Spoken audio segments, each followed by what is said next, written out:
Today's Organic Feast edition is brought to you by the letter T. T for two, T for Tamburlaine. Welcome feasters to this week. As you can see, this is filmed in absolute organic colour, basically, which means I don't have any makeup, and yes, it was a long weekend, and I've already been told once or twice today I do look a little bit tired.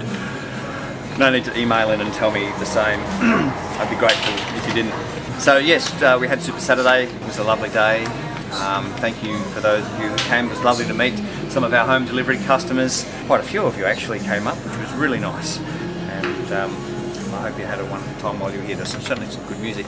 Now, we had some lucky prizes to give away, and at the end of this video we will show you the draw of those prizes.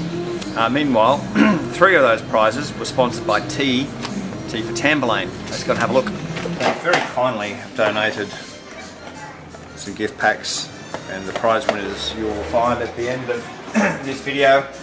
Tamburlaine,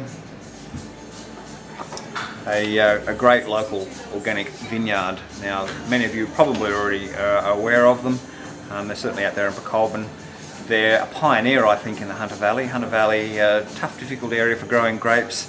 And you'll find a lot of the producers there do hit their vineyards pretty hard, particularly through the growing season. So really, I think it's tremendous that we have a wonderful certified organic vineyard. In the spirit of their wonderful donation for Super Saturday, we will put order forms in your boxes this week. Certainly Julia is more than aware of the quality of these wines. Anyone has any questions about which wine to choose, Julia knows them intimately.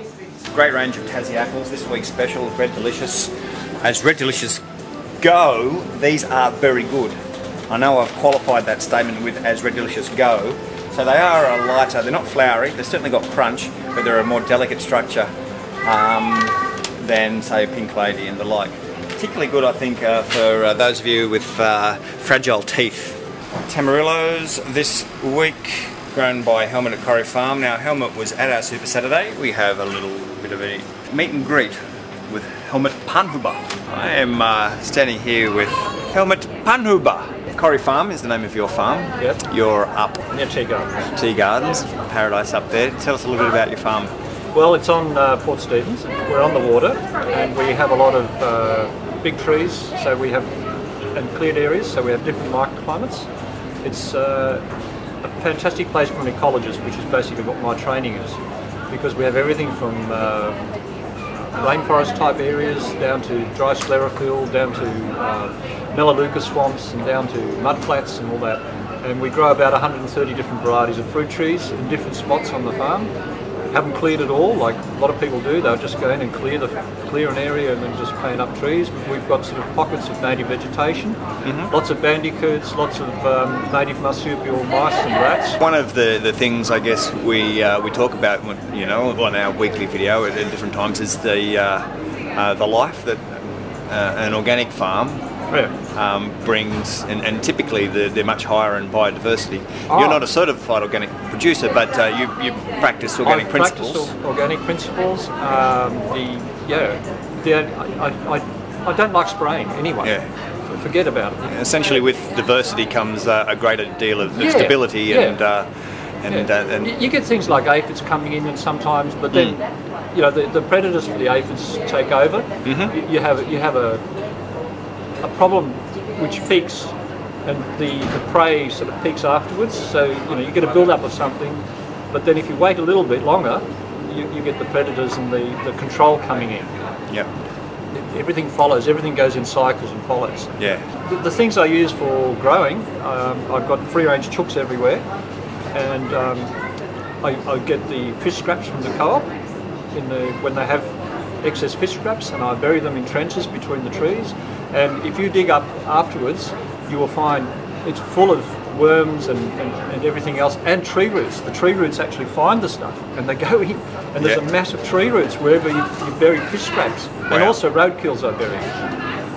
Nothing goes to waste. Yeah. Nothing goes to waste. Beautiful. You know? And it's the best way to grow things. I don't eat rock melons, but my wife is telling me the rock melons are superb presently. as are the watermelons. They're coming from up north. It's very early in the season, but I can, certainly the watermelons I can personally vouch for, and I guess I've got to trust my wife. This is something we've traditionally steered clear from in the past. These are fresh young coconuts. Now, I've eaten a mountain of these in the last week or so. They're very, very, very, very good. Absolutely loaded with milk. They're very easy to pierce the shell. And of course, once you've drunk the contents, it's very easy to break in half and scoop out the young, moist flesh. So they're young coconuts. They're not got the older, drier flesh, crunchier flesh. It's quite silken, I guess would be a way to describe it. Tangelos on special, very sweet and juicy. No pears this week, and also unfortunately no mushrooms this week. Silver beet's excellent. The kale, lovely local kale. The bok choy is also local, and we've got some fantastic rainbow chard. Look at the colour. The first of the season in terms of asparagus. This is coming from out by Dubbo. Beans are brilliant. Beautiful fresh local lettuces, and also all our baby spinach is nice and local this week as well. We have a range of tomatoes. We've got the vine ripened, and we also have just your typical round gourmet and the Romas. But what we also have this week is we have quite good cooking tomatoes, which are nice large pieces like that. They're soft, they've got some marks and things like that, but great to cook with. This week's cauliflower, they're no longer coming from Mount Whitestone, they're coming from Emery, and he is also a biodynamic grower, but probably doesn't get quite the prettiness that we get with Whitestone. But I can tell you the eating quality is equally as good, but they're just not quite the bright whiteness that we expect from Whitestone.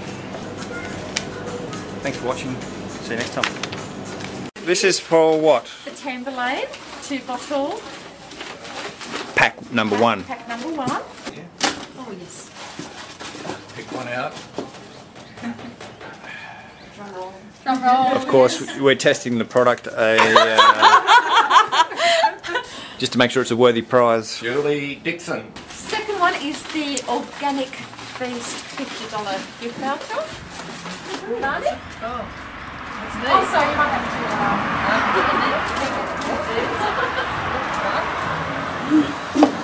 to Estrella Low. I'm not going to stand. This is for Tamberlane. Tracy.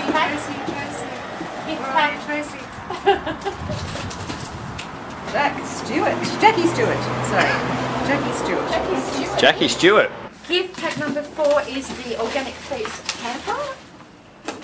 You know you're next. So, You two will hug, but how you can do it together. Robin Walker.